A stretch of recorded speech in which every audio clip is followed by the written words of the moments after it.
Welcome everyone to the Remembering the Truth of Who We Really Are event. This event was created by Jocelyn Mercado and hosted by her, and I am Dr. Taria Ward. I'm your co-host and your host for today's interview with Kedar Brown. I'm so excited to introduce Kedar to this audience. He's a friend and an amazing ceremonialist and ritualist. I'll read his bio in a moment, but welcome, Kedar. Thank you so much for being here. Thank you, Tori. It's wonderful to be here with you, and looking forward to this this hour and having a lot of fun. Yeah, this is going to be great. So for those who don't know Kedar, I will read his bio right now. Kedar lives in Asheville, where I live, so this is nice. Kedar is a ceremonialist, a healer, a diviner, an intuitive, and a teacher of psychological and spiritual awareness with over 32 years of professional experience. Over this time, he has developed an effective and unique approach to emotional and spiritual healing by braiding together his depth of clinical knowledge of experiential psychotherapies with more nature-based indigenous wisdom teachings and healing methods from around the world. Kedar is the founder and director of Rites of Passage Council. He is known for his ability to blend many creative and expressive forms of depth psychology with more shamanic methods of healing through various initiatory rites and rituals, remote healing work, and clearing of ancestral turmoil. In 1994, Kedar apprenticed with Stephen Foster and Meredith Little at the School of Lost Borders in the pan-cultural form and process of the Vision Quest ceremony and eco-psychology. He apprenticed with Malidoma Some, PhD, an initiated elder and shaman of the Dagara tribe of Burkina Faso in West Africa, in uses of indigenous methods of healing emotional trauma and relationship challenges through various forms of ritual processes and cowrie shell divination readings. Kedar has also had the honor and privilege to spend many years apprenticing with Cherokee elder and medicine person Will Rocking Bear. Kedar is a licensed professional counselor, licensed clinical addiction specialist, nationally certified counselor, a certified Hakomi body-centered psychotherapist. Kedar's healing retreats and training programs are offered both nationally and internationally. His previous work has taken him across the US and into Ireland, West Africa, England, Australia, Scotland, and Hawaii. And Kedar's topic for today is Awakening the Indigenous, the Rewilding of Human Nature and the Great Turning. Wow, Kedar, so nice to have you. I am looking forward to all that you have to share with our audience today. Just to begin with, why don't you tell us about yourself and what brought you to the work that you're doing today? All right, thank you, Taria. Before I jump into that, I offer my deep gratitude to my teachers, some of those whom you have mentioned, and their teachers and the teachers before them, and the lineage of teachings in medicine that has been conveyed to me. So I have a lot of gratitude for that medicine and those lineages of the medicine from which it comes. Beautiful. Also, I offer gratitude to my ancestors and ancestral helping spirits that stand by me as I kind of navigate my way through this world. So how did I get into this? That's often a question I get asked, and I try and keep the answer really short. So I'm going to keep it extra short today. Let's say born on the heels of two ancestors who died early in life, and I got their two names, Kedar and Stevenson. And then fast forwarding to my father's death in '92, and what happened to me at that time is there was a reawakening of a longing to go into the wilderness under the guidance of an initiated elder. I didn't have that language at 13, but I could pretty much describe what's known as a vision fast or walkabout or vision quest ceremony to people. And I knew that I wanted to do that. And so nobody knew about that in my world. So that went underground at 13. And when my father died, it rose back up. and I found myself in the midst of a calling. Now, callings can take many forms. Sometimes they can be quite treacherous. Unfortunately, mine wasn't so treacherous, but it involved several non-ordinary reality experiences of seeing covered wagons with the word Vision Quest written on it. When I came out into a parking lot one day, they were really there. Some people said, "Were you imagining?" I said, "No, they actually were there." Mm. Another incident of my father coming to me in a dream right after he died, and he pulled a book off the shelf and he gave it to me. And I looked at the book and it said Vision Quest. Now, he sold Mack trucks. This really wasn't his world while he was alive. But in that dream time, he blessed me with that remembering. And it set me on this longing to complete this initiatory passage that first rose up in me when I was 13. There were other things that happened to eventually get me on the mountain with Stephen Foster, Meredith Little back in 1994 out in the Sierra Nevada mountains around 9,000 feet. And the last night of my quest, I was sitting on the mountain looking at the moon. And it occurred to me that that night was September 20th, 1994. And it was... Kedar? Yes. I'm going to interrupt you just for a minute because there are people who are having trouble hearing you. So I think you need to get closer to the mic. So before you get into that part of your story. And I did forget to mention, I'm sorry that I forgot to mention, people please sign in and welcome to everyone. And we'd love to see you showing up in the chat and telling us who you are and where you're from and so forth as we're getting started here. Sorry, I forgot to mention that, but it's so nice to see you showing up. And Kedar, everyone wants to hear every word. So apparently it's been a little, the volume's a little dim. So I'm sorry to interrupt you. So I hope you remember right where you were. I'll remember. Ready to tell that story. So yeah, I ended up on the mountain with Stephen and Meredith some 2 years later. As I say, it was the last night of my quest was September 20th, 1994. And it occurred to me in that moment, sitting on that mountain, that it was 2 years to the exact moment that my father had died. Oh, wow. It landed me on that mountain. So that's a really short story that could have been much longer, but for this purpose, wanted to shorten it.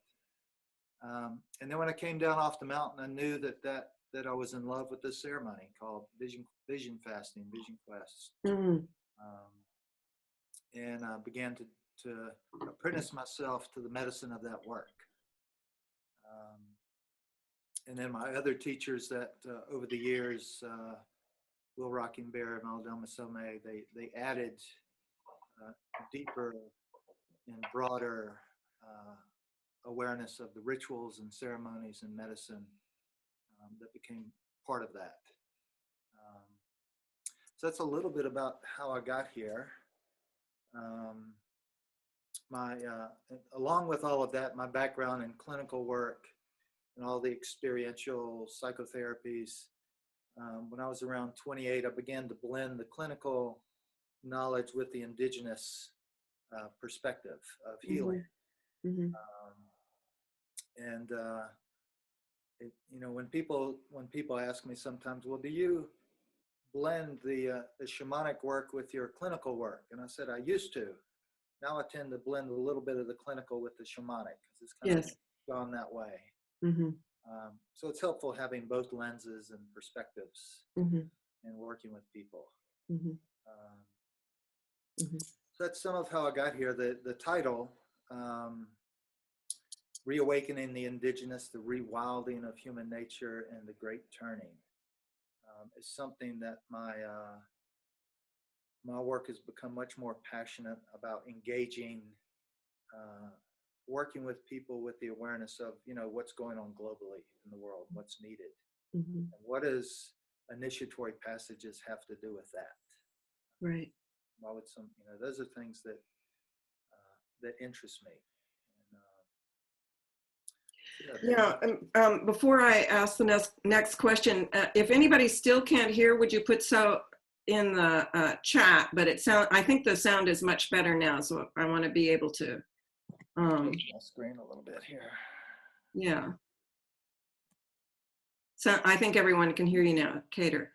And I'll speak. So I've heard you talk about how your work is more about initiatory descent than ascent, although it certainly includes both, but I love how you articulate that. If you would talk more about the rites of passage and the work of the initiatory rites to help us to descend into, well, you say it. Yeah, so if you think about life as at least in a linear way, beginning at birth, at least in our lifetime, ending at death, it follows this linear passage from birth to death. Initiatory passages run opposite the flow of life in that they begin with a death, a ceremonial death, and they end with a birth. So the initiatory passage or soul descent, or you can think in terms of there are initiations of fire, which we generally consider an ascent, and there are initiations by water, which is generally a descent. So an ascent is an initiation into spirit, into higher frequencies of awareness and unified consciousness. And the initiatory descent into the realm of water, archetypically, is into soul, into ancestry, into memory, into healing, into reconciliation. It's the roots of the ancient tree that go down, those ancestral roots, and traveling down in ways of healing and remembering. In indigenous culture, different than Western culture, there's a paradigm of thinking that has to do with how we come into the world. And I've seen this in several different cultures with the presence of a medicine name that one acquires shortly after birth when they would go live with an elder or a grandparent. And that is that the understanding that you come here from the world of the ancestors, and you would have made agreements with certain ancestors that carry a similar frequency of medicine that you carry. And you simply come here because you have a gift that you are bringing the community. I would say the human and non-human community. And so when you arrive here with this gift and those connections to certain ancestral platforms of power or medicine, staying connected to that and delivering the gift from which you have come here to offer becomes the primary focus. So that we could say that when your life is in turmoil, it generally means that you have become misaligned with the medicine gift that you carry. Delivery of it. And so that realignment with identity and belonging in the way in which you belong to the world, as David White would say, is where you, as Meldoma said to me one time, when you're aligned with the delivery of your medicine, you don't show up on the obstacle of the radars as easily. When you focus on obstacles, you just get more obstacles. So this way of aligning yourself to this, to the delivery of the gift that you are, the medicine that you came here to offer, and bringing that into the world. And so in indigenous culture, that's an understanding that you have come here because you have brought us a gift. And our job as the village is to kind of pull that out of you because we know it's in there. Help you stay connected to it through certain rites and rituals and ceremonies. Beautiful. So it's just a context for understanding a difference in indigenous culture. In Western culture, it's more that you're born, and what you're born with is certain aptitudes and eventually interests. And those aptitudes and interests are then aligned with the cultural values, and then the cultural tells you what we want you to do. Mm-hmm. The problem with our society's values, if you want to know the values of a culture, you just look around and see what the tallest buildings are, and that will tell you what they value. Oh, And so we have in our society, we've grown to value the economic structures and the consumeristic structures of society, and have lost the real soul connection.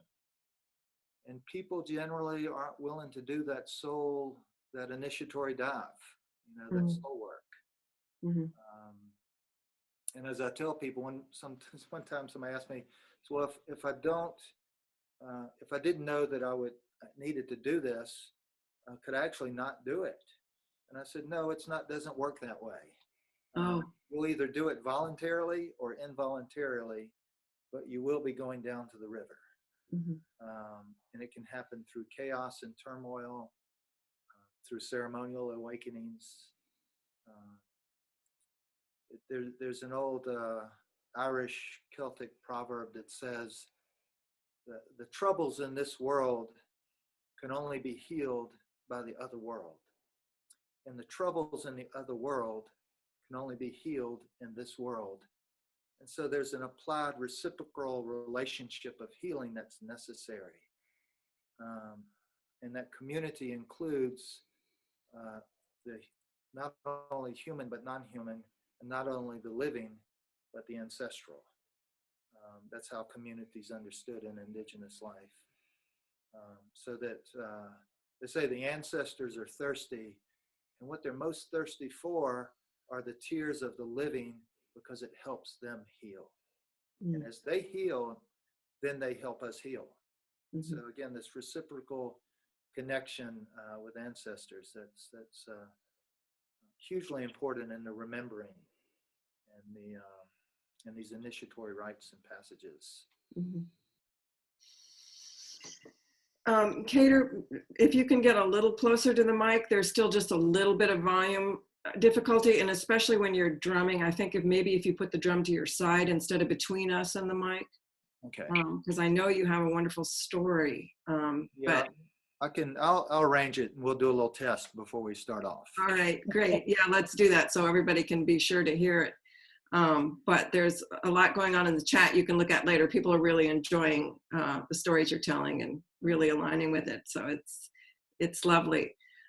So I want to know, certainly people start to realize that there is an initiatory descent to be made in order to find our own particular gift.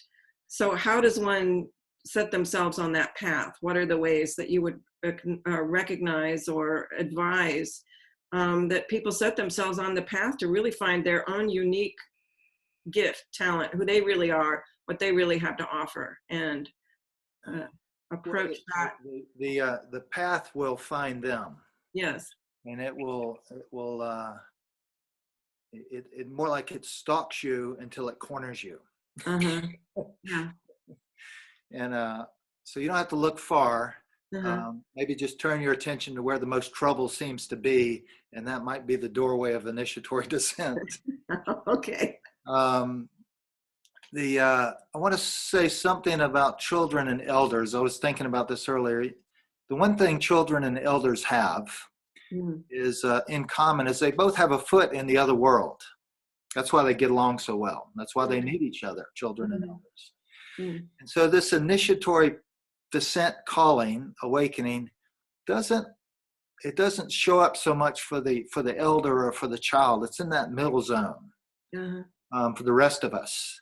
That these things come to awaken us, because once the elder places a foot in the other world and the child having just arrived here, their attention is divided that way. But for the rest of us, these passages of soul descent, to begin to look at, first to begin to, I guess I would say, notice the areas of life that would rather you didn't do this. A lot of our religious traditions are much more focused on ascent. And the trouble with that is it leads toward a lot what I call spiritual bypass. Mm. This tendency to want to seek out the higher frequencies of awareness before you've gone down to the river. Mm. And so beginning to read trouble or obstacles much more mythologically than pathologically. That would be a first step. Mm. So when you look at difficulty and challenge from a mythological context, it awakens much more possibility and much more attention to the journey and the guides and allies that one can encounter on the journey. When you tend to read trouble and obstacle as simply pathological, then you're in need of then you're in need of healing, and you may completely be able to avoid the descent. It'll circle back around. So these periods of descent can show up in our lives in many different ways. Indigenous cultures had initiatory passages and rites of passages as a way to awaken through these challenging experiences, awaken connection to soul, awaken connection to responsibility for community. And again, when I say the word community, I mean human and non-human, living and non-living in that context. So that these wounded places that we all carry become places of initiatory responsibility. Before then, they're simply places of woundology that we can keep focusing on, and it will cause us to walk backwards in life. As my teacher Rockenberry used to say, when you just focus on the wounds more than you need to, you just end up walking backwards. And when you go into these initiatory wounds from the mythological landscape, you encounter a turning, an initiatory experience that brings you back to the middle world with responsibility for healing. So it shifts it that way. If that makes any sense.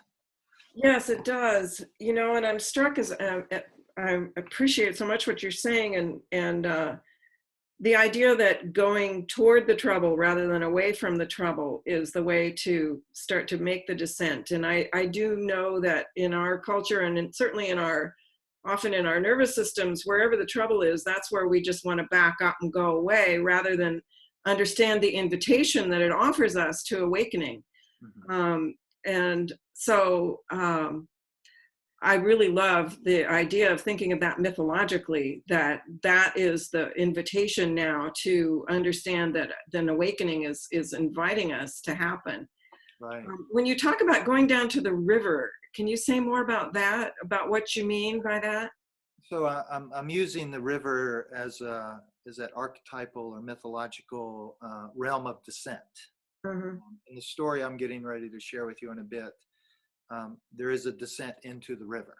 Okay. As I said earlier, initiatory processes of water are those of descent in soul and memory and healing, both in this world and for the ancestral world. And initiation by fire is one of ascent. So that's why I use the term river or water, just to reference the realm, the lower world realm in which we're talking about. If that makes sense. So, and you'll have to help me track the time. I have no idea where we are in the time of things for this story that I'm gonna share in a minute. We're about 24 minutes into the interview, and we can go 45 minutes to an hour. So we're just about getting close to midway. So this might be a good time. When you want to do the story. This is probably a great time to do it. Okay. In terms of having set the landscape of context for it. Okay. So this is a story that, in my understanding, Lawrence van der Post dug out of the ground in Nubia, in Africa. I think it's in the central Sudan, maybe southern Egypt. It's an African story of initiation and descent. It's called The Nubian Woman. And so he was one of the first people that I'm aware of that brought it back from that culture. I got it from Angelus Arian. So that's the lineage of the story that has come to me. And as sometimes storytellers will do, the beginning part of this story and the ending part of this story is something that has evolved as it's moved through me.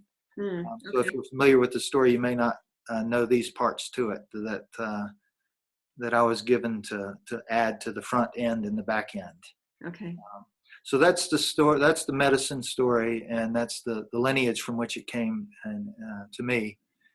And so why don't I get oriented here with the drum a little bit, and we can check sound. We're going on a journey now into the storytelling from deep in the heart of Africa through Kedar. Okay, let's. And I tend to, when I tell the story, I do tend to speak up loud. Can you see my head? Yes. Can you see the drum? Can see the drum and can see the head, not quite. I mean, not quite fully. Okay. There we go. That's good. Okay, I'm going to give you a little intro, and you can tell me if the sound for the intro is good. Okay, and those of you in the chat, if you are having any trouble, just let us know now.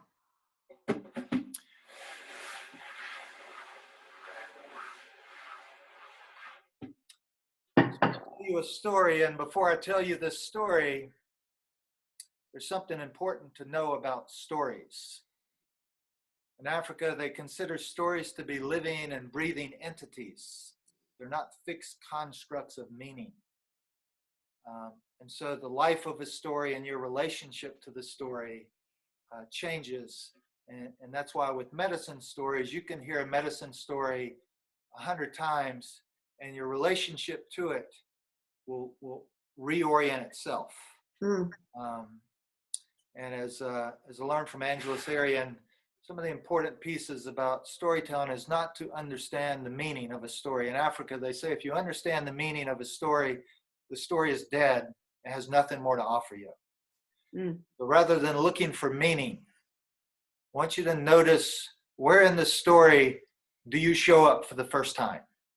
So I may start the story and I may be into it a minute or two, and then all of a sudden there's something about a birth or a circle of warriors or a river hag, and you're in. And you didn't hear what came before it, but now you're in the story. There's something at that moment that's important for you that called you into the story.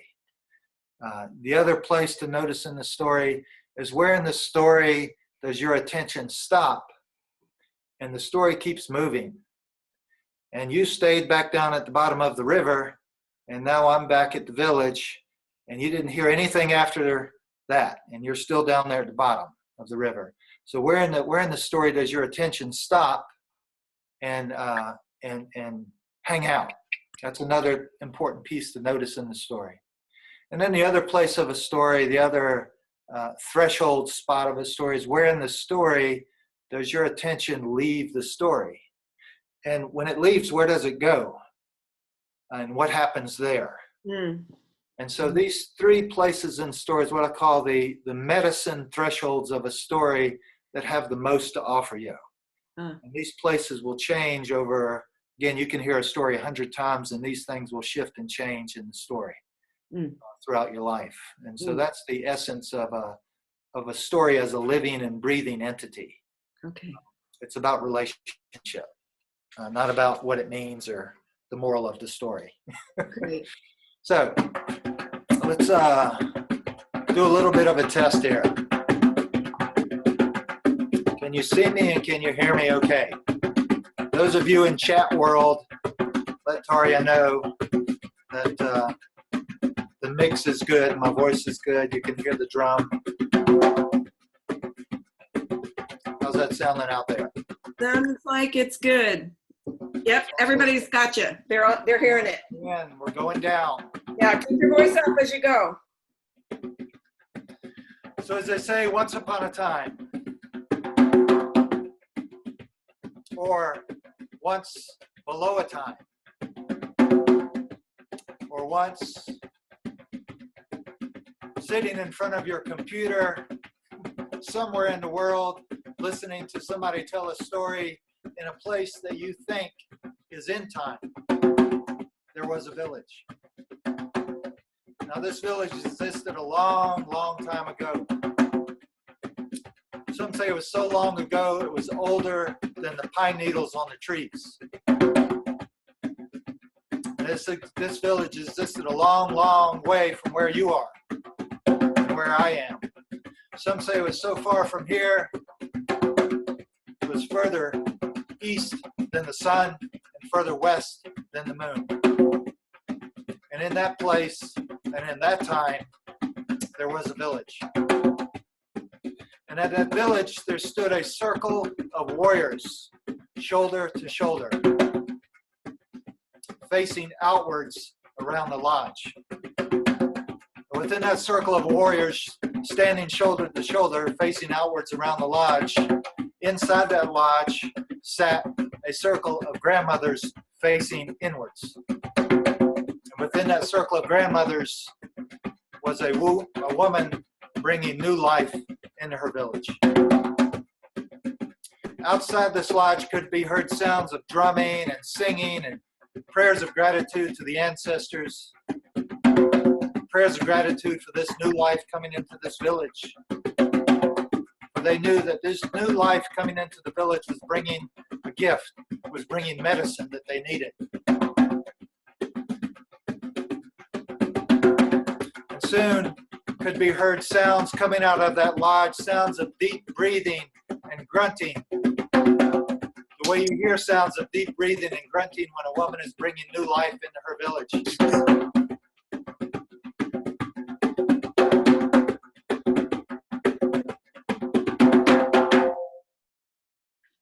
And as lightning touched the ground, the cries of this infant girl child could be heard in the village.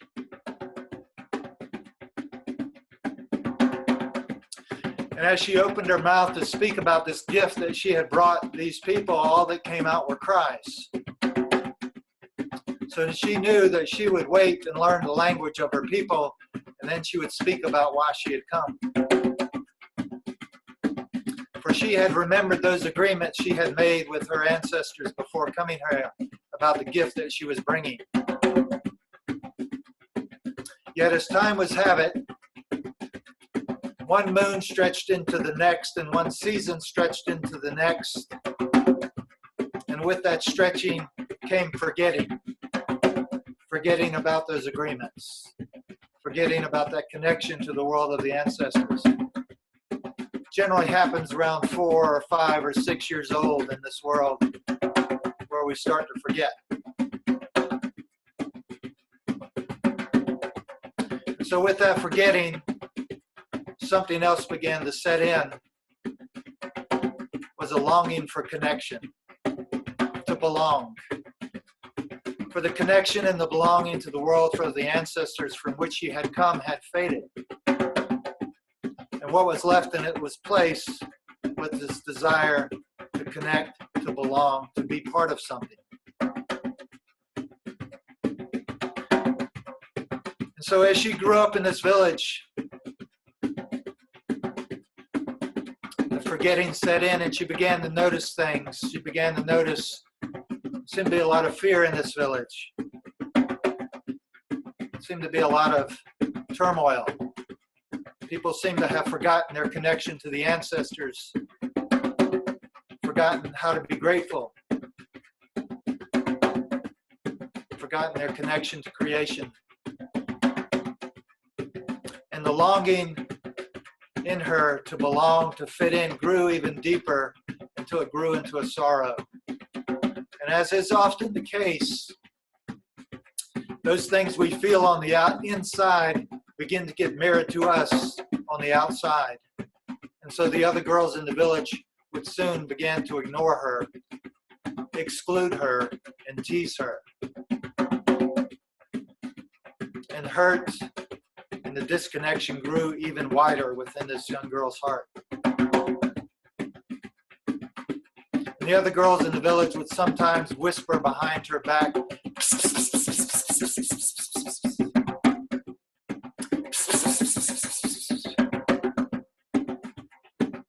making fun of her, continuing to exclude her. So eventually she grew to that place of betwixt and between. You know, that place in your life where you're no longer in the place that you were, but you're not yet in the new place. Place of betwixt and between. You know, some say it happens around 13, 14. Or we could say 21, or 31, or 41, or 51, or 61. That place of betwixt and between when you're no longer where you were, but yet not in the new place. So she had grown to this place. And one day she walked down to the river and paused at the edge of the wood line. And there, looking down at the river, she saw the other girls down there playing and washing, painting, making tools and drums, telling stories, and just generally having fun with each other. And she noticed something that was very peculiar. She noticed that none of the girls down by the water were wearing their necklace. And she knew this was odd because you never took off your necklace. Your necklace spoke of your clan. It spoke of where you belonged in the village. And whether you were in the fire clan or the water clan or the mineral clan or nature clan or earth clan. And yet there it was, none of them had their necklaces on, and she fingered her necklace around her neck, looking at this. And at that moment, the desire to fit in had overcome the desire to be authentic. And she stepped out of the woods, walking down toward the river bank, toward the other girls, saying, "Where have you put your necklace? I will put mine there too, and I will join you." Well, one of the girls stepped forward and said, "Well, we took our necklaces off and we threw them into the river, make an offering to the spirit of the river." And upon hearing this, the girl remembered something her grandmother had told her about how to listen to the spirit of the river, and she did not question this. So she, being who she was, walked over to that river and took off that necklace. She said prayers of gratitude for her ancestors, prayers of gratitude for her life, and without hesitation, she threw that necklace out over the water. And down, down, down beneath the surface it went. And at that moment, the other girls began to circle around her, laughing at her, teasing her, pushing her, saying, "You fool! You fool! Did you think we would be so naive as to throw our necklaces in the river? What were you thinking?" Teasing her and laughing her, pushing her down in the dirt beside the water, leaving her there. There with tear-stained cheeks, lying in the dirt. She slowly picked herself up, feeling that deep cut of betrayal, maybe the betrayal of her own discernment. And she began to walk upstream, walking upstream into a night of questions and memories. Memories and questions. And she walked a long way into that night of questions and memories. Some say she walked all the way from 13 years old to 20, or 20 to 30, or 30 to 40, or 40 to 50, or 50 to 60, or 60 to 70. She walked a long time. We don't know how long she walked, but we do know it was a long time. Because the night was long and it was dark. And somewhere in the early morning hours of that dark night, around the dream star time of morning, that around 3 a.m. time, she heard a sound bubbling up from the river itself. It said, "Plunge in," the river said. And she paused. And she moved closer to the water, and she heard it again, plunge in, the river says. And remembering once again the stories of her grandmother that told her about the spirit of the river, she walked even closer to the river, and standing on that rock out over the water, she said prayers of gratitude for her life, prayers of gratitude for the lives of her ancestors, and being who she was without hesitation, she jumped. And down, down, down, down beneath the surface she went.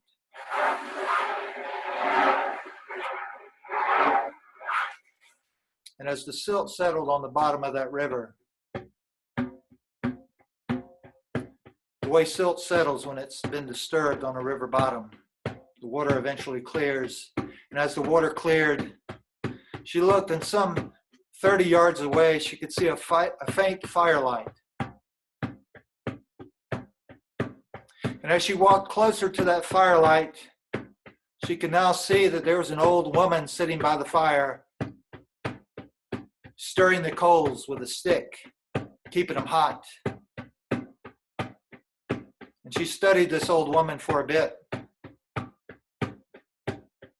And then she stepped into the firelight around the old woman and looked at the old woman. And the old woman stirring those coals and keeping her hot, this old river hag looked up at her, looked into her, looked through her, as if she could see all the way down this girl's ancestry, and simply said to this girl, "Lick my wounds." And at that moment, the girl noticed that this old woman had cuts and wounds and bruises and sores oozing all over her body.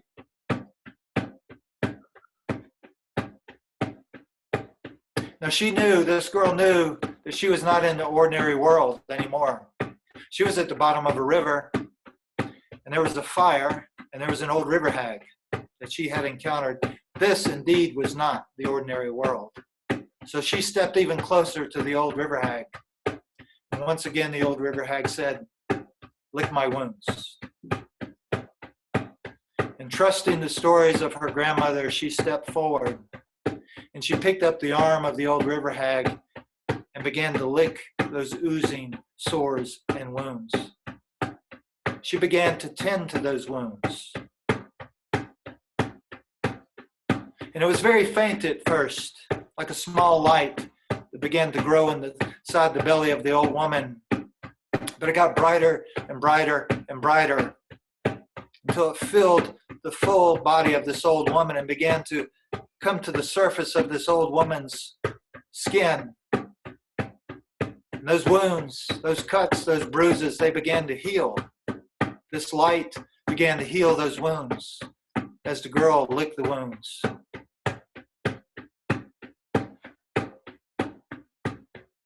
And now the old woman, the old river hag, her eyes shined bright with fire and light.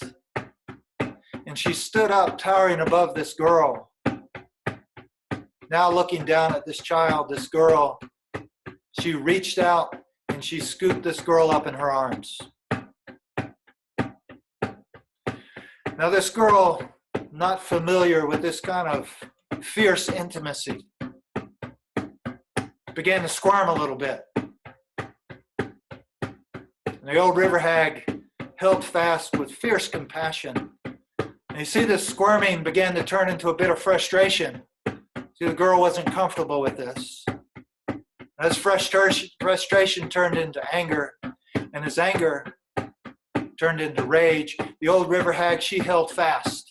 And the girl began to rage and scream, and so much anger, so much rage began to pour forth from this girl, so much that the surface on the river that day bubbled on top with all the rage that had been released. And the girl herself did not know where it was all coming from. Maybe it was not all hers. Maybe it was from the long lineage of ancestors before her. Rage that had never been released, never been acknowledged, now being released at the bottom of this river. And soon the bubbling on top of the river began to settle, and the rage began to turn to anger, and back to anger to frustration, and frustration back to annoyance. And the annoyance settled down, and the girl was quiet. And the old river hag still held on fast to this young girl. And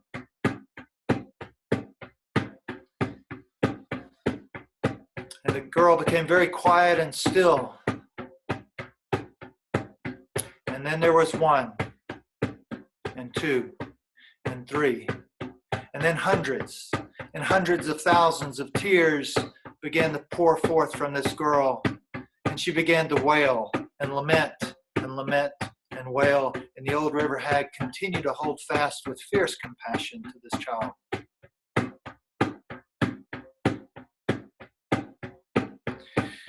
And she wailed so much that day that the level of water on the river rose 3 feet that day.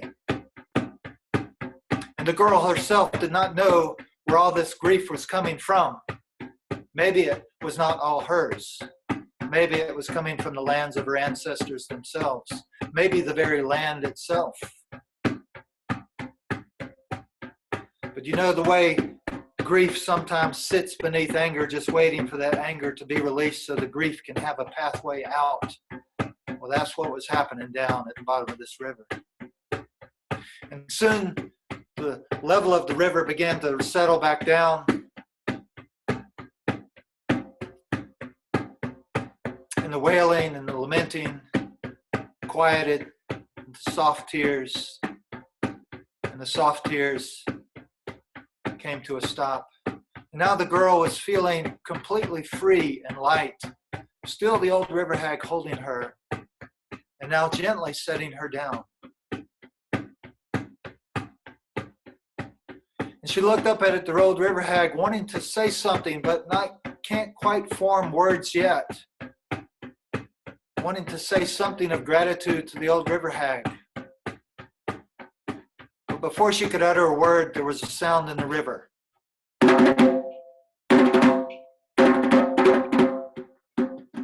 She said, "What's that?" The old river hag said, "That's the river demon. Quick, into this lodge." And she looked over beside of her, and there was an earthen lodge, and the old river hag raised the flap on the lodge. And the girl went in, and she closed the flap. And up came the river demon. The river demon said, "I smell the blood and the bones of someone in my river, and I want them. They belong to me." And the old river hag laughed and said, "You'll never catch her. She's long gone. I think she left yesterday, and she went into the east. Well, wait a minute. No, it was 2 days ago, and she went west. Well, maybe it was about a week ago she was here, but she left here running fast in some direction, and you'll have to hurry if you're going to catch her." And the river demon with that took off into the west.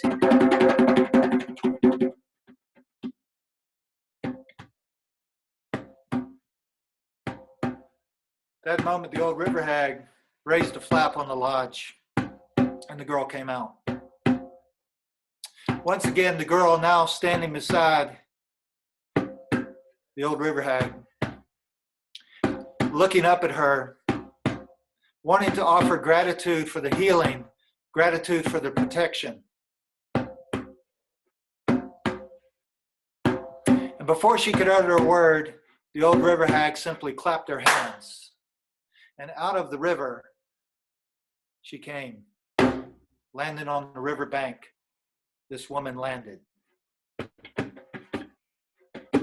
Feeling a little unsteady as the woman began to stand, the way you feel a little unsteady when you've been in that other world, trying to remember something about who you are, trying to remember something about the medicine that you carry, that you brought here for your people. But she did stand, and she stood strong and clear in her womanhood. And deep beneath the river, there was another thunderous clap. And out of the river came a necklace. And this necklace landed in the dirt beside the river, beside the woman. And the woman looked down at this necklace, and she saw that this necklace had stones and jewels and metals and bones. and was ornate in such a way that had never been seen before in this land. It wasn't from this land. And once she saw this necklace, this woman knew that this was her medicine that she had retrieved. And she picked it up and she put it on. And she began to make her way back towards her village. And as she made her way back towards her village, she soon heard sounds of the girls down at the river again. Now, she didn't know how long she'd been gone. Could have been a few days. Maybe just long enough for rehab. Could have been years. Could have been decades.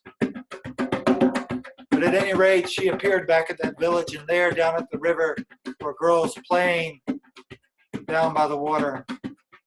She studied them for a moment, and then she stepped out of the woods, walking down toward the river, and they turned toward her, and the first thing that caught their eye was this incredible necklace that they had never seen before. And they said, "Where did you get that necklace? We want one of those." And being who she was, she simply said, "I got this necklace from the spirit of the river, from the old river hag at the bottom of that river." And they said, "Well, we want one of those necklaces. We're going to get one." And they began to run toward the river. And she said, "Wait."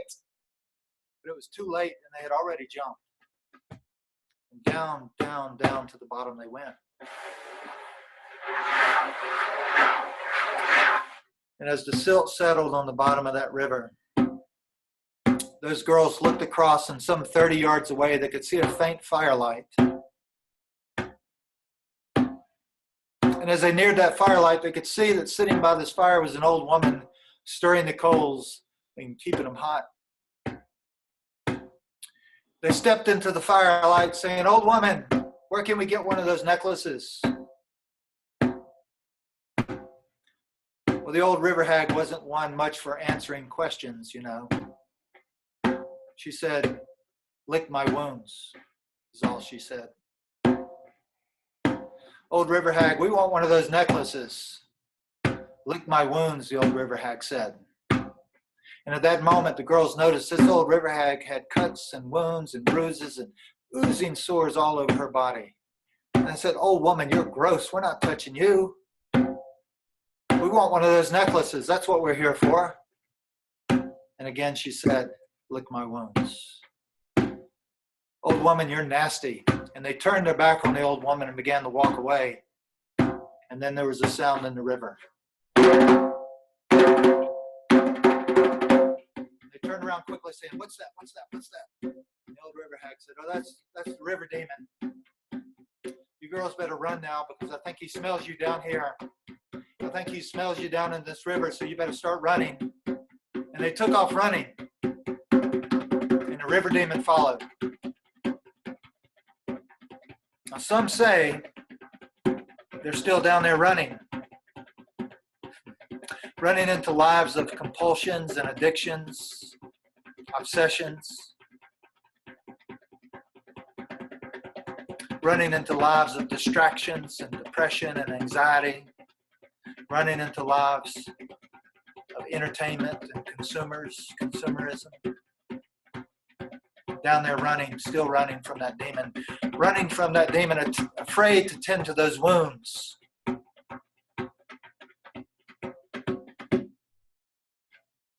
But back in that village, there walked a woman. A woman strong in her purpose, her identity, and her medicine. And this woman built her lodge on the perimeter of this village because she knew something from early on about living on the outside.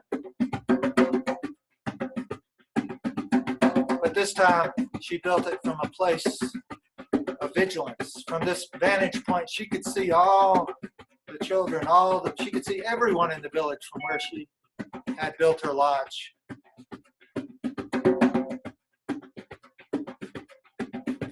And she would watch those ones in the village, and as she saw that they were ready, she would one by one take them down to the river and teach them how to listen to the spirit of the river. Now, some would walk away from that river muttering something about not hearing anything, but we know what they heard, even if they pretended not to hear it. Others would go down to that river with the old woman, and then they would disappear and never return. Maybe they're still down there running from that river demon.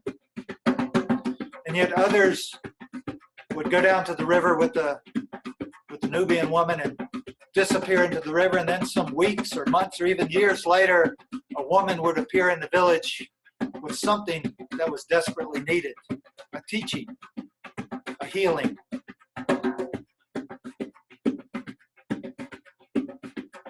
And so went the life of this Nubian woman.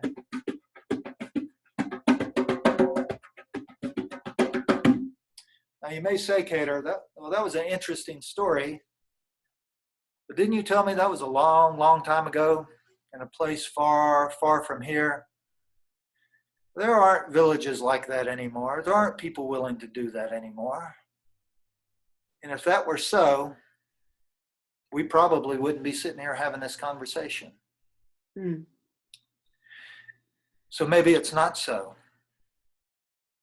And maybe this is that village, the one you're sitting in right now. Maybe this is that place. Listen right now. Plunge in, the river says. Plunge in. I'm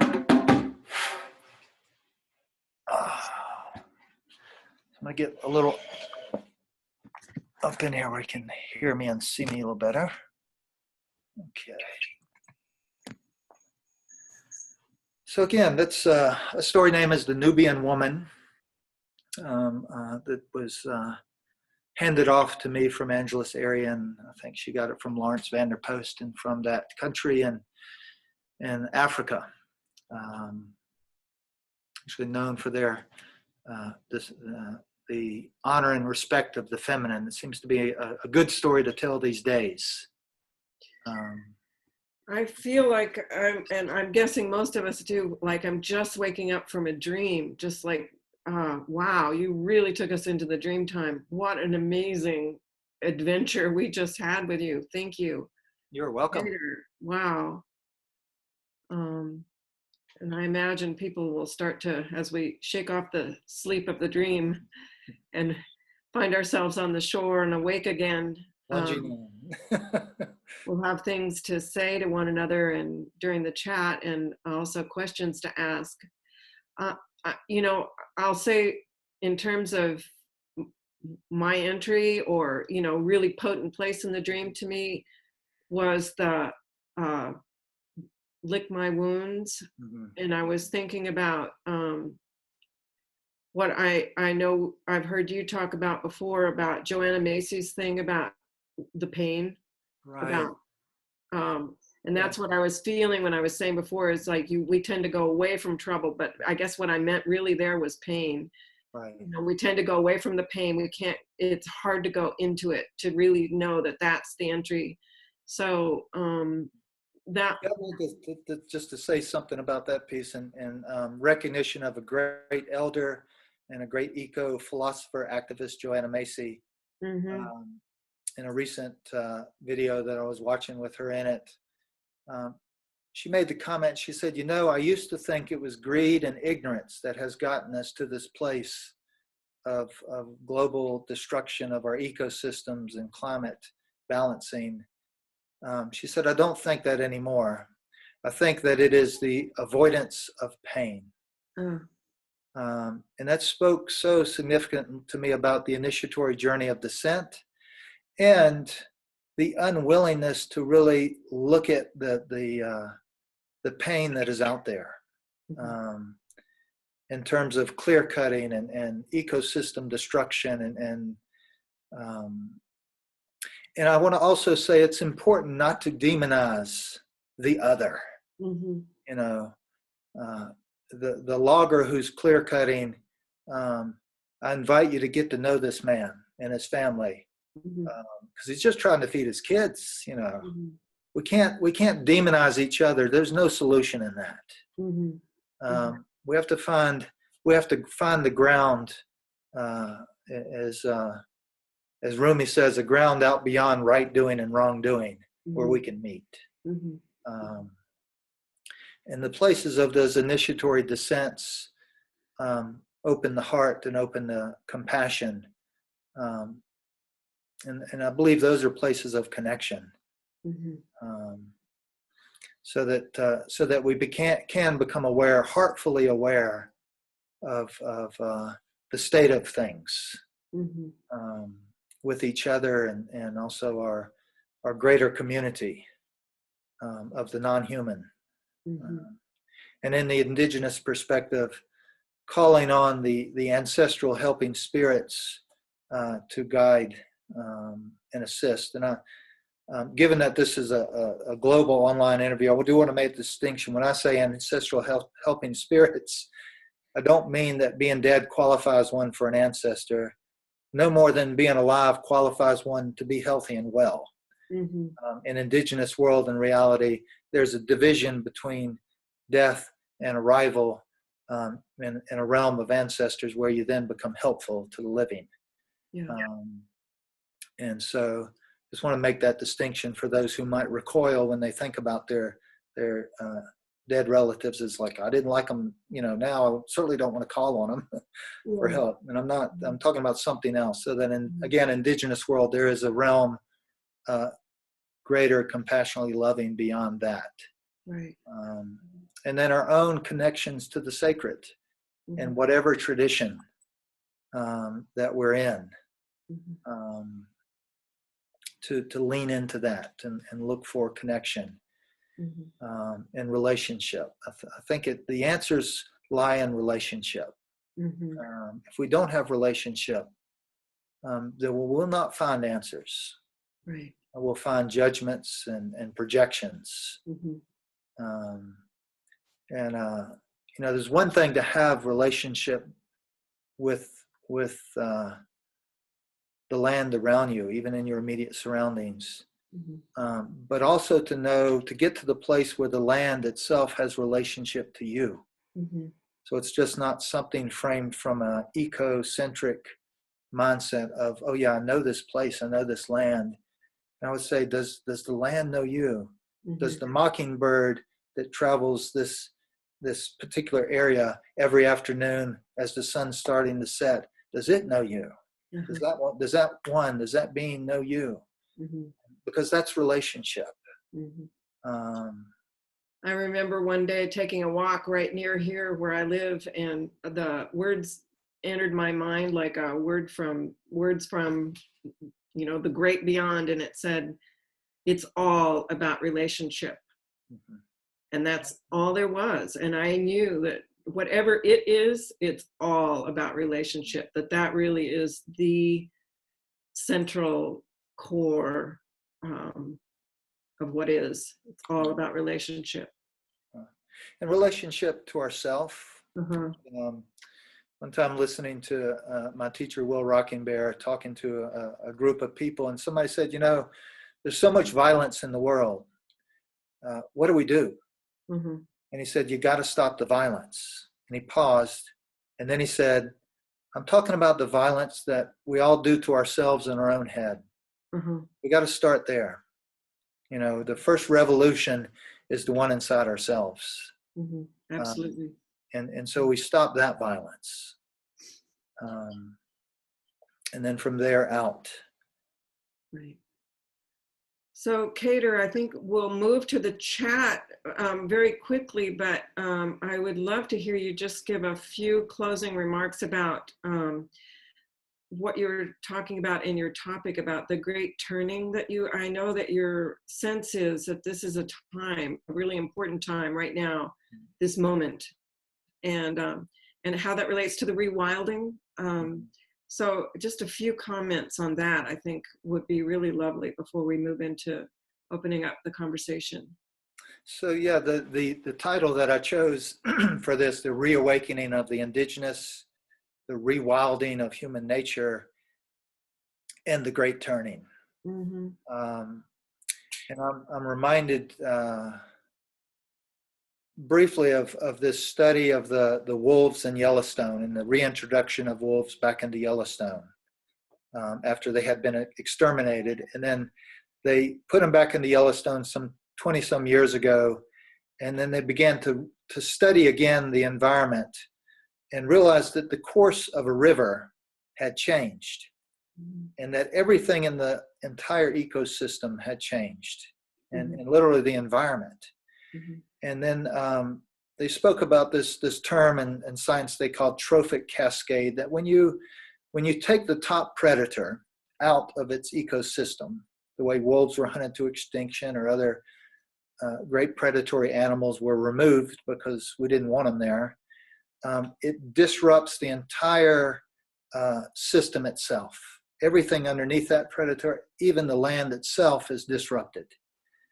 And I began to think about that, and I thought, well, the top predator animal on the planet is we are. And since we have extracted ourselves from the connection to the, say, the web of our environment, the web of our greater community, and set ourselves apart, we have pulled out the top predator. And so no wonder there's so much global catastrophe in ecosystems and climate systems and monetary systems and all these systems of natural balancing and systems of operation have been altered. And I thought, well, the answer really is in the rewilding of human nature. Uh-huh. And it begins with, getting school children back into nature. Mm-hmm. Even, we start with the young people, but I'm a big fan of working with adults so that the young people have something to go back to. But beginning to reconnect relationally, to make connection and relationship back to our natural world, to understand it, to take a course that gives one more understanding of their relationship to the natural world and its relationship to us. Initiatory passages serve that reawakening and rewilding in a ritual or ceremonial way. Yes. And there are gentler ways. Mm-hmm. If that's not something immediately on your radar, there are gentler ways of just beginning to know that the word community refers to the human and non-human, and get to know the other than human world around you. And you'll notice amazing patterns of connection and relationship. So that's a brief way to speak about how those things link together. Well, thank you so much, Kedar. I'm really looking forward to hearing from the others who have been listening. Jocelyn's with us, and she's going to come in and lead the chat since she has the technology for pulling people in. So if you want to start thinking about what you might like to say and raising your hand, let's see Jocelyn, and she will help us with the next phase of this amazing opportunity we're having with Kedar. Hi, everyone. Thank you, Kedar. That was amazing. That was really, really wonderful and beautiful. Thank you so much for sharing that with all of us.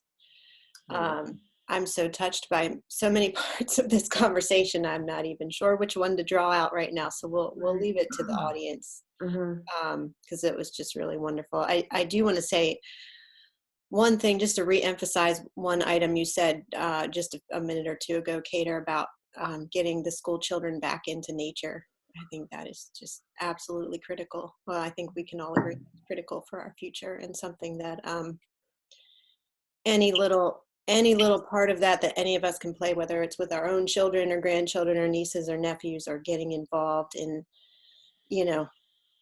creating after school programs for kids to do that. I just encourage anyone who's inspired around that to go out and take action, because it is so, so important. So let's open up the Q&A. Oh, and one more thing though, I do want to announce Kedar's free gift to everybody. So would you like to say a few words, Kedar, about what you're offering, and then I'll let everybody know how they can access it. Okay. Well, it's a couple of free gifts, and one is if you sign up for the newsletter, you'll automatically get the free gift of another audio story that I'm telling called Singing Stone. And I'll say this is a story that was passed on to me from Stephen Foster and Meredith Little at School Lost Borders many years ago. I think it was given to him from an anonymous Native American source. But the name of the story is Singing Stone. And if you sign up for the newsletter, you'll automatically get that story. The other is if you sign up for the newsletter, you'll be entered into a drawing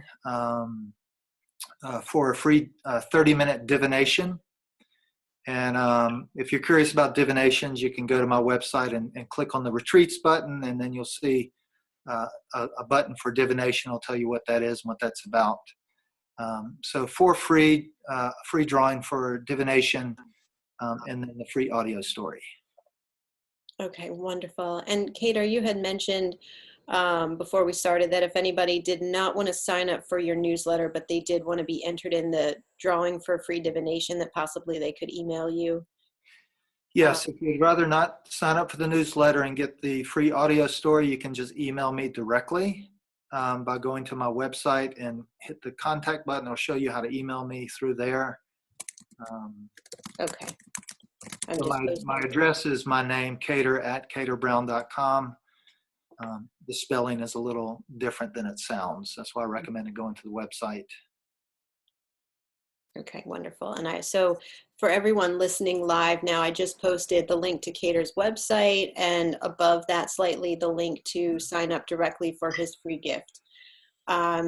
And so for anyone who's listening to this as a recording, if you just scroll down a little bit below where this video is, then you'll be able to see the link to register for those things as well. So thank you for offering those, Kedar. Yes. Okay, so I will open it up now for anyone to raise your hand if you would like to ask Kedar a question. And I really, really encourage you not to be shy, to really take advantage of this opportunity to speak with Kedar, because he is such a wealth of knowledge, and really, really wonderful to have him here. You can post your questions in the chat or in the Q&A box, and I will get to those as well.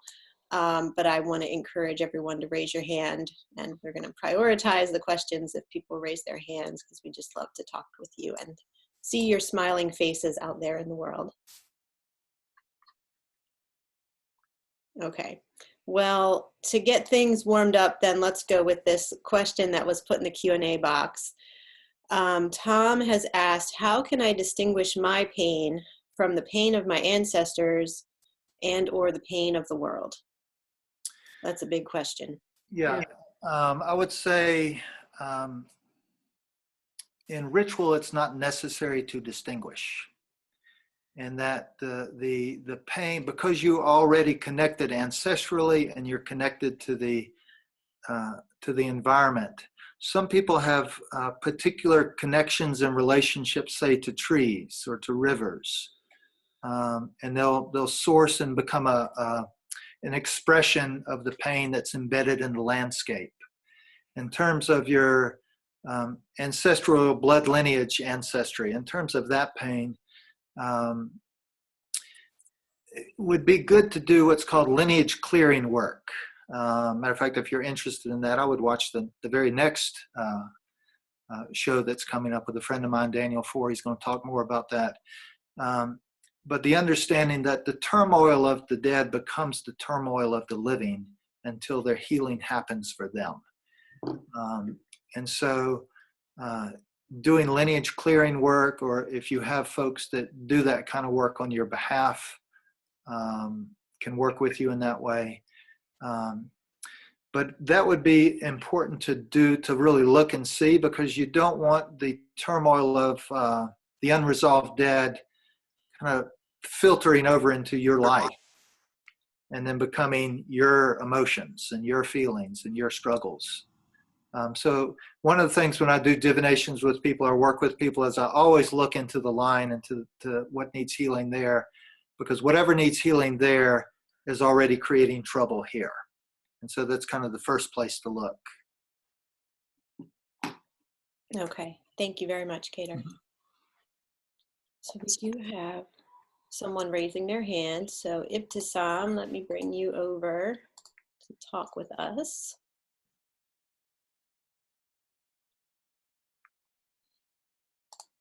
Oh, person great. Here. Okay, there we go. We should be able to hear you now, Ibtisam. Welcome. Hi, can you hear me? Yes, we can hear you. Hi, thank you for the wonderful story. It was really lovely. I think the part which I really resonated with, I mean, there were many parts, but one particular one is when you talked about when she goes down in the river and all the rage and everything starts coming up, and she recognizes it, and then as that happened, she recognizes this is not even my own. So in a way, the question which you've just answered sort of answers my question. But I think that's the part which I really identified, because for me, this whole journey, which at least for over a year, which I've been experiencing, and a lot of the emotions which I feel, for the longest time, I eventually did reach that conclusion that these are not mine. I don't even think it's, sometimes I think it's like for all the women in the world. It sounds really crazy when I'm saying that, but the kind of stuff that's bodily I've experienced wise, and it's just quite crazy. So, and then when you said it settles, the emotion, it became less, like from the rage, and how it sort of went down stages, and I kind of really understood that as well. But then it again erupts, and then again she says, "Oh my God, one more," and I think that's what really drew me on. That was my hope in the story, anyway. So just a comment about grief. Can you all hear me or see me? Yes. Okay. Grief, like in grief rituals, one of the things I do is grief ritual experiences that last several days. But a grief ritual is food for the spirits. You have to think of grief not as personal turmoil, but as a collective offering for healing. So as certainly the grief that moves through us at those deep levels is not all our own, because it starts to heal and give voice to and expression to grief that has not been expressed. And so the way to think about grief, who's it? Martin Prechtel talks about grief and praise as being the same thing.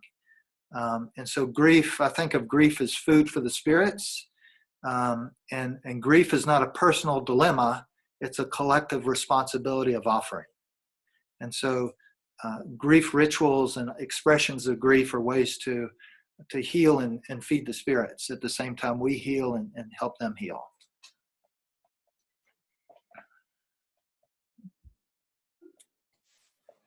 Okay, thank you.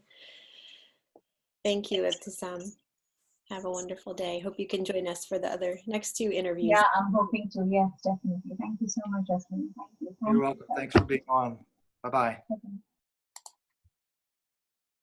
Okay. Does anybody else want to raise your hand and speak with Kedar? Now's your chance. Don't be shy. That's right. Some of you out there that I know are watching, jump in. Plunge in. No pressure at all. All right, here's someone, Kari or Carrie, not sure if I'm saying your name right. Welcome over.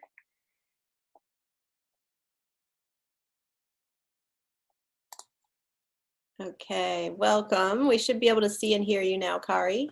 Okay. Oh, You can actually, hear me all right? we can't see you, but we can hear you. Yeah. Oh, okay. I would appreciate hearing, Kedar, you speak more to letting the path find us. Mm.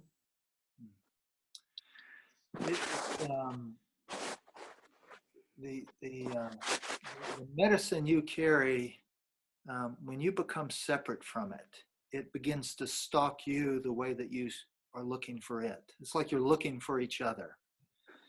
But you have to be still enough, eliminate distractions, and deep listening, so that those things can find you. It's so that the ground of the what I call the ground of the creative, or the ground of the mystery can find you if you make yourself available to it.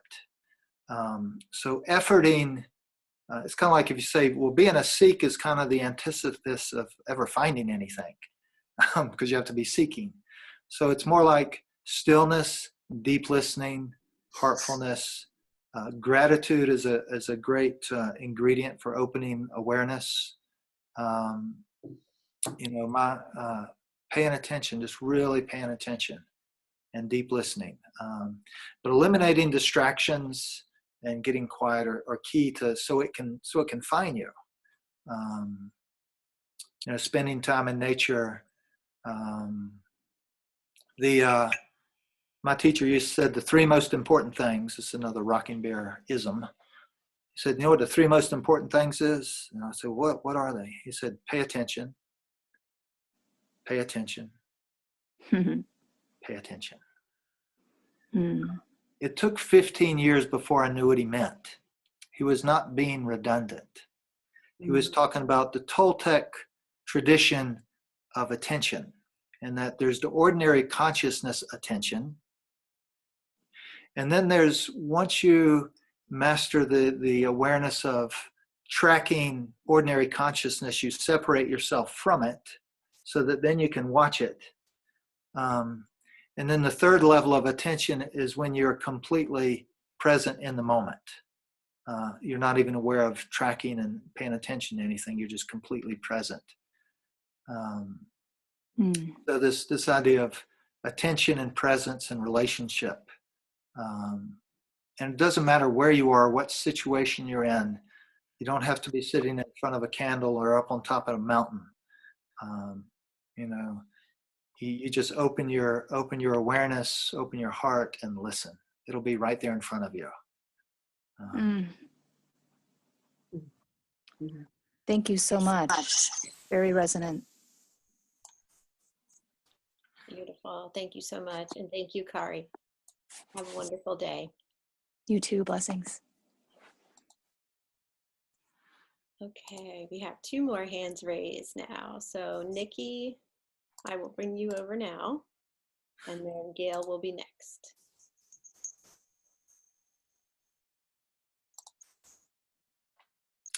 Okay, welcome, Nikki.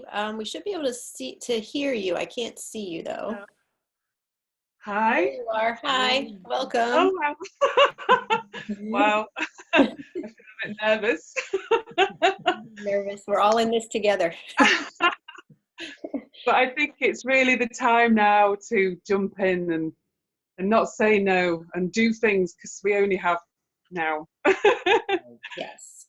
So it feels like there's a real energy in this spring and to really move forward and make things happen. But I just want to say thank you to Kedar. That was amazing.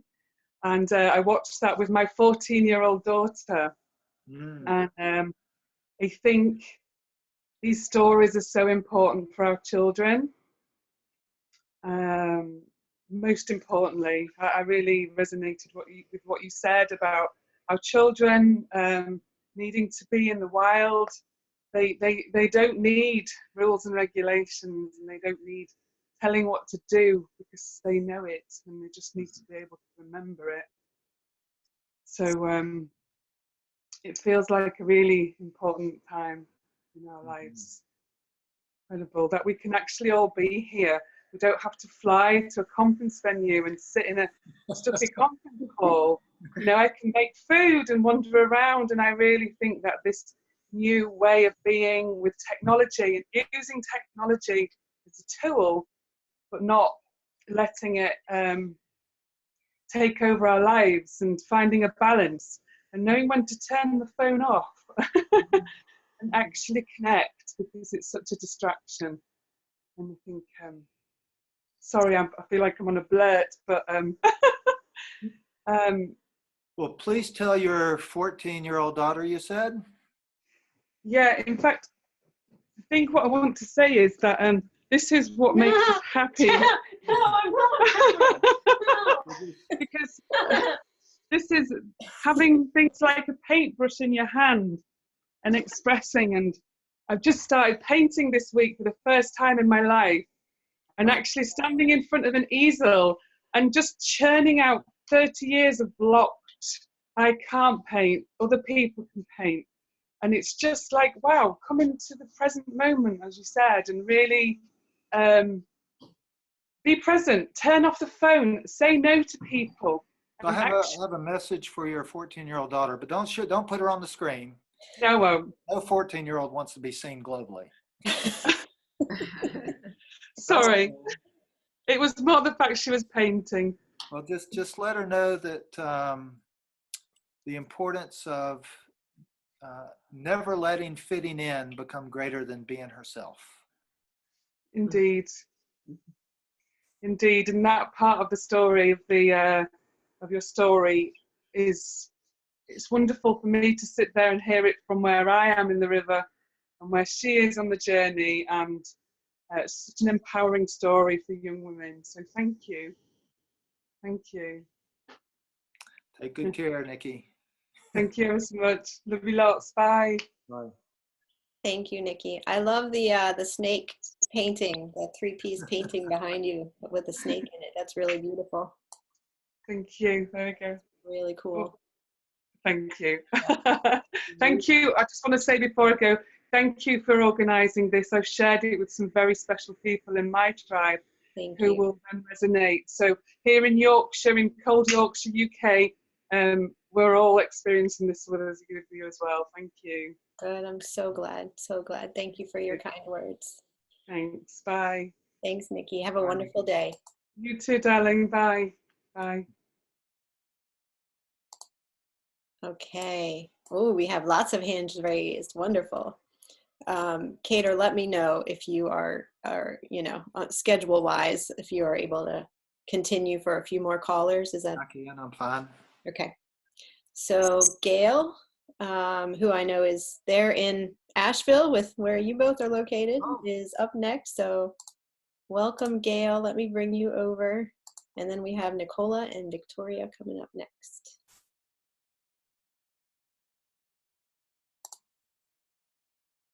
Hi, Gail. We should be able to hear you now. We can't see you. Hi. There you are. Yes. Welcome. Thank you. Thank you so much. This is a wonderful summit. I'm excited to ask this question because I also sat in circle with Rocking Bear years ago. And he said in that circle, when the song comes, sing it. And just a year or so after that, I started waking up with songs just in my head. And just this past Friday, I woke up with a song about the river that really resonated with the story about the river. But I write these songs out, you know, I throw a line on the recorder on the phone and I go back to sleep and wake up with another line and I throw them all on there. And I'm wondering if you have any suggestions on what to do with these songs that come besides sing them, you know, how to get them out in the world. I'm personally homebound, so I can't take them out in the world, but if you have any suggestions, I would love to hear what you might suggest. So some songs, I've heard some songs called calling songs.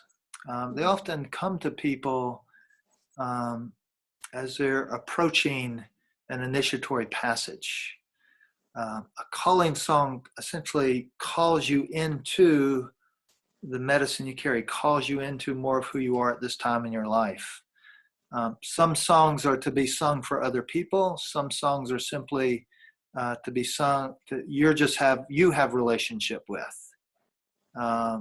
and then they may become medicine songs that you use if you do healing work. They may become a medicine song.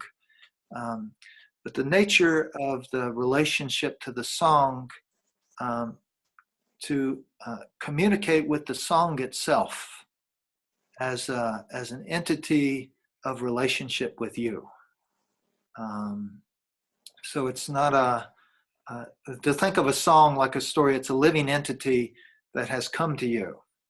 And so you enter into relationship with it and ask those questions. You know, how are we to work together? You know, how am I to be in relationship with you? What is it that you may be asking of me? And so you enter into relationship much the same way you enter into a relationship with a friend or a new friend. You're getting to know, and they're getting to know you. And so again, relationship is of key importance. I don't think there's anybody else that can tell you what to do with one of those songs but the song itself. And so I would deepen into that listening and guiding. Had I know Taria's into dreams, had an experience of a song, and some healers are called singers, by the way. I think in Navajo tradition, being a healer is sometimes referred to as a singer because songs carry medicine. And had just a quick dream one time where I was thinking about that concept. I had this dream about seeing these, standing in this house and seeing these ancestral spirits come to the door. And I walked outside because I knew they needed help getting across. So I started to rattle and pray. And then this other one came to the door that seemed lost. And when I went out, seemed to need help. And I got the message, sing, like the song. And so as I sang this song that came to me, it helped him transition. So songs are like medicine pieces. They'll have a very specific thing that they're about and what they want to work with. But I would ask the song. Yeah, I do have, I have that experience with the songs. I carry the medicine songs and hold lodge ceremony here on my land on the mountain, and work with my the ancestors. And one of the first songs that came to me was over a decade ago. It was my journey song, and it took me years to figure out what that was for, because nothing more came except the simple journey song. And I've been journeying with that one for a long time now, and really appreciate it. And the other songs that have come, and another question along these lines. My great-grandmother was full-blood Salagi, and she married a Scotsman who was the blacksmith. And I know the smithies, they called him in that time, carried the shamanic medicine as well. Do you know anything about your indigenous people of Scotland, or their medicine, or their shamanic ways? Some, in terms of accessing the medicine from the landscape and their relationship to the land. Something that's just coming through to me as you talk, Gail, is I would invite you to consider yourself as someone who helps other people find their song. And so what's coming to me as you're speaking, that your relationship to songs is rich and offerings, but also as one who helps others find their song. That might be a turn in the trail that's happening for you right now, is to turn your attention toward helping other people listen for their song. That's beautiful. Thank you so very much. Yeah, I can definitely relate to that. Yeah. It's sweet. The people who come to watch ceremony. Yeah. Yeah. Thank you for being on. Yeah, thank you, Gail. And thank you, Kate, Kedar, thank you, for your beautiful answer. All right. Have a wonderful day, Gail. You too. Bye-bye. Bye. Okay, so we have Nicola and then Victoria. So welcome over, Nicola.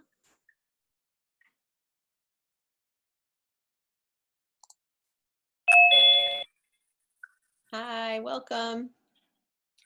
Hi. Hi, Hello. Jocelyn. Hi. I thought I'd dive in because after hearing that story, it just resonates with me so much about a dream that I woke up with this morning, which had a huge impact on me. But I did ask for a dream last night, which I don't usually do. So maybe that's why. But everything you were saying in the story just resonates. So I thought I'd dive in and share it because it's quite synchronistic.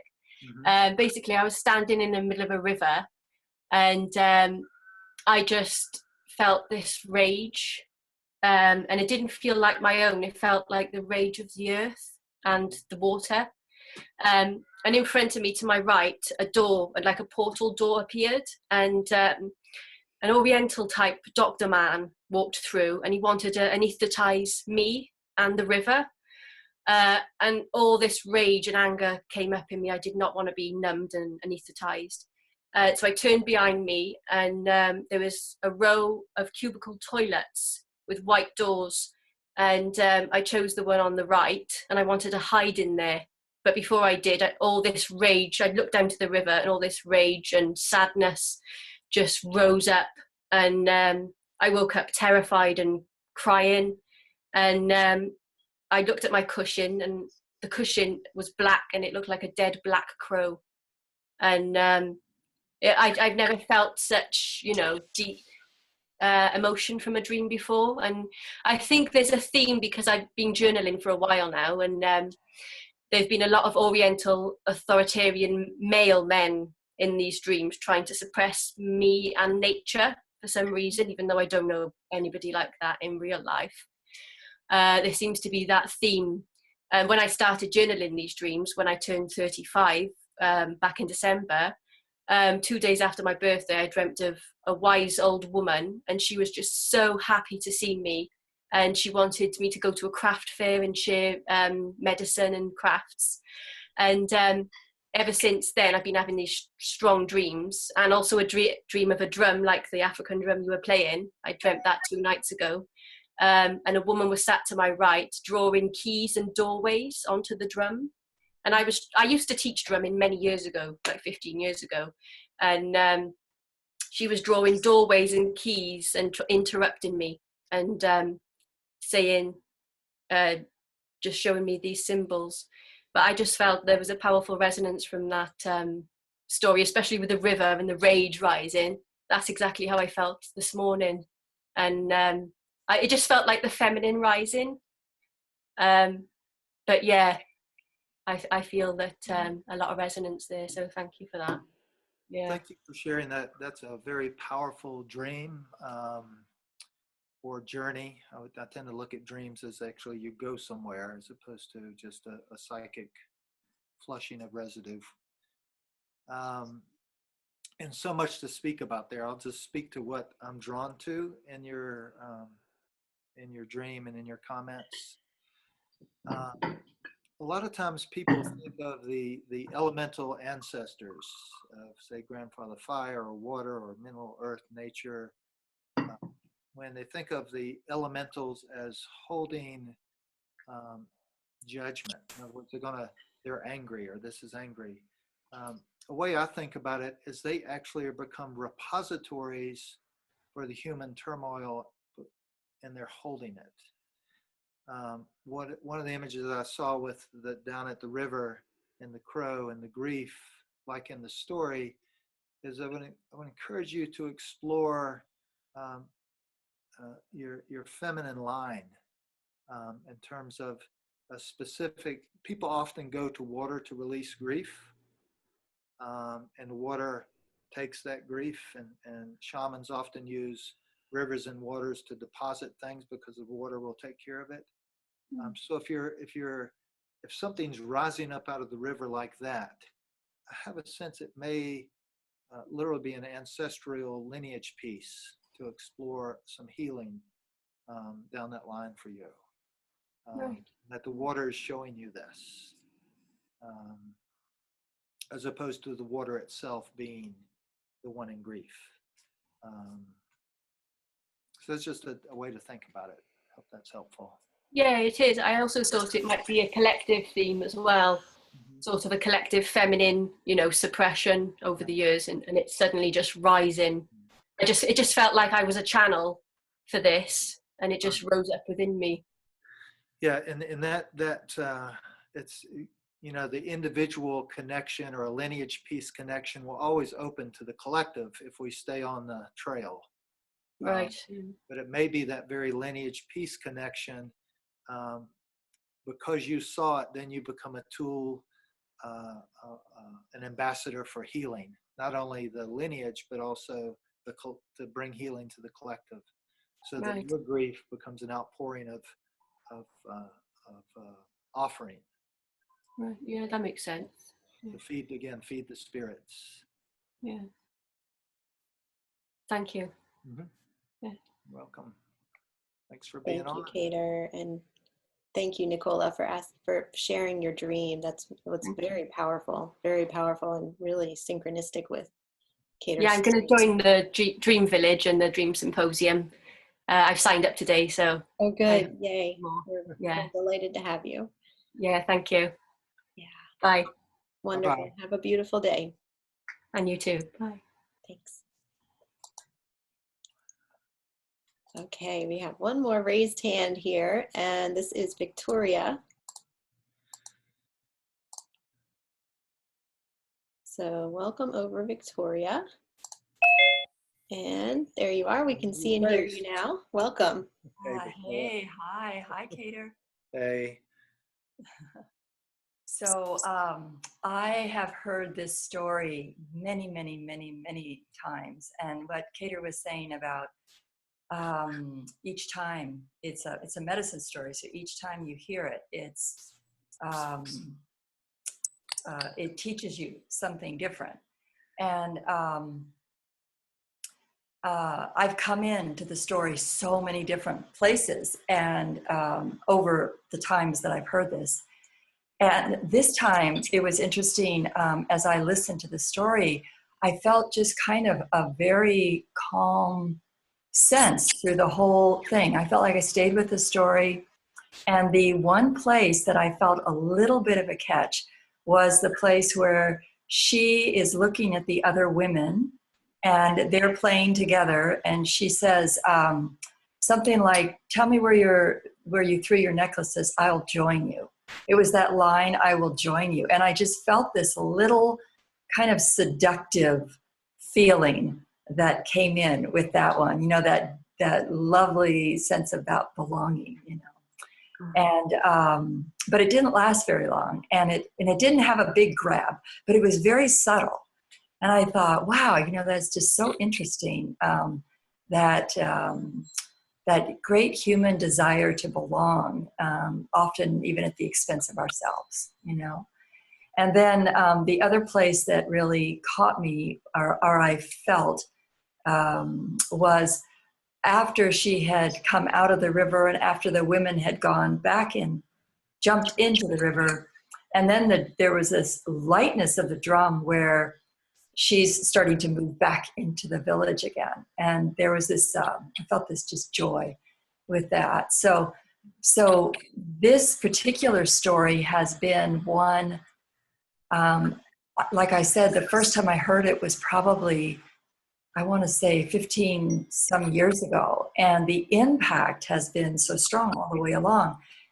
And I'm just in awe of these medicine stories and how what the impact that they have and how it gets integrated into us, So that's just what I wanted to share, just this experience I've had of working with it and the depth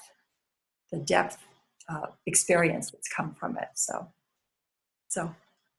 that's my offering. And it was funny because I didn't realize I raised my hand. I thought I lowered my hand.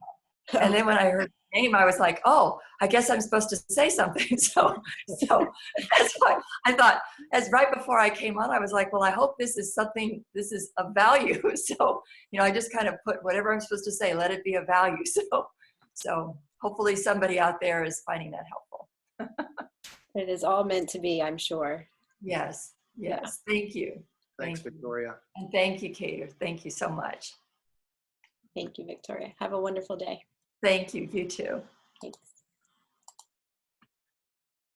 Okay, beautiful. So I think with that, we will close. Kedar, do you have any last words of wisdom for us that you would like the audience to know before we close for the day?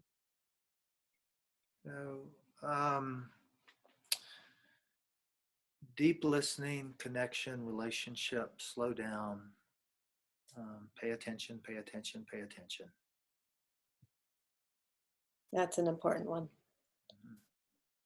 Yeah. Okay. Well, thank you so much for everything that you have shared here today. It has been Thank you, Jocelyn. really Thank you, an honor Taria. to experience it.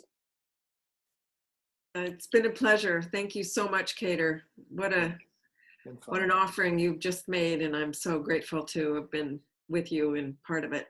Yes, thank you for that. Yes. Yeah. Okay. So everyone listening, do sign back on at, let's see, at 1 p.m. New York time, when we will be speaking to Daniel Four. And his topic is partnering with our ancestors for personal, family, and cultural healing, which I'm sure is going to be another fantastic conversation. So we look forward to seeing you all then. And until then, have a wonderful day. Thanks, Thank you, everybody. Jocelyn. Bye. Thank you. Bye. Bye. Thank you, Kedar. Thank you, Taria.